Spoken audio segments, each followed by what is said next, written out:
The relationship between South Africa and China continues to grow steadily and has developed into a mutually beneficial arrangement. In just 4 years, trade between the two countries has more than doubled. Angelo Coppola has more. The relationship between the two countries is a little lopsided because of the huge difference in the size of the two economies.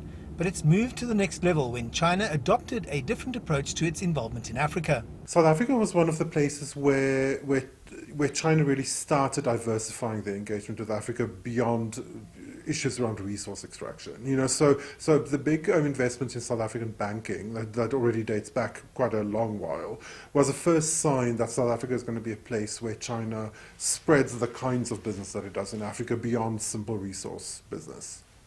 A sign of this close relationship is the strong bilateral treaty in place between the two countries. This treaty won't be affected by the recently signed Protection of Investment Act, which has targeted the relationship between South Africa, the EU member states and Switzerland.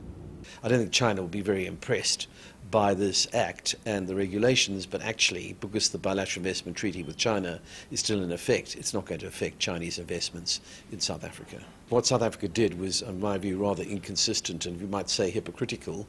It maintained its bilateral investment treaties with China, Russia, Cuba, Argentina and all African countries that it signed bilateral investment treaties with, only terminated those with the European Union. On a global level, China is taking a very distinctive leadership position since the US President Donald Trump took office.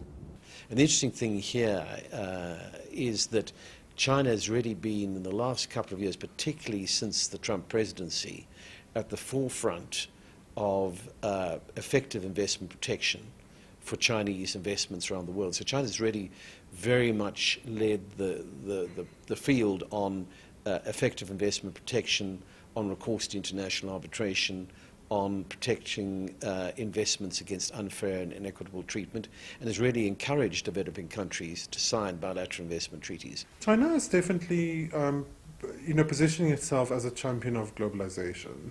So obviously Chinese growth and Chinese development was helped a lot by globalization, and China is very interested in positioning itself as a kind of a key crossroads for global flows. Analysts say that part of that approach was to develop a strong strategic relationship with South Africa. South Africa is a key ally for China in Africa. One reason is that the South African economy is quite developed and multi-layered. So there's a lot more points of entry for engagement between different Chinese actors and South Africa. At the same time, the governments seem to be quite on the same page. The relationship between China and other African countries is also based on bilateral treaties, although there is increasing engagement with the African Union. We're seeing engagement with the AU is growing more and more. FOCAC itself is opening the space for this kind of wide platform where there's a lot of different relationships, but most of those still are bilateral relationships. And so I think Africa is going to have to be more proactive to set itself up as a bloc. Economic ties between South Africa and China are solid and are expected to continue growing as the business people increasingly explore opportunities in both countries. I'm Angelo Coppola for CGTN in Sandton, South Africa.